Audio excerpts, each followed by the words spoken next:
लोकसभा निवडणुकीत मतदान करतानाचा व्हिडिओ मोबाईलमध्ये काढून तो सोशल मीडियावर व्हायरल केल्याप्रकरणी अज्ञात व्यक्तीविरुद्ध भिंगार कॅम्प पोलीस ठाण्यात भारतीय दंडविधान कलम 188 लोकप्रतिनिधी अधिनियम कलमानुसार गुन्हा दाखल करण्यात आला। जिल्हा परिषद शाळा दरेवाडी तालुका नगर येथील मतदान केंद्रावर ही घटना घडली। केंद्राध्यक्ष रवींद्र किसन चौबे वय 46 राहणार दळवीमळा गुलमोर रस्ता सावेडी यांनी या संदर्भात फिर्याद दिली।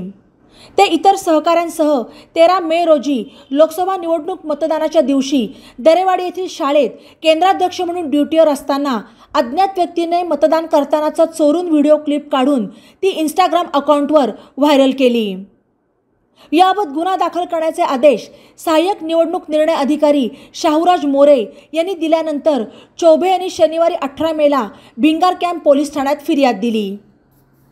ई नवा मराठा यूट्यूब चॅनलला सबस्क्राइब करा आणि बेल आयकॉनवर प्रेस करा।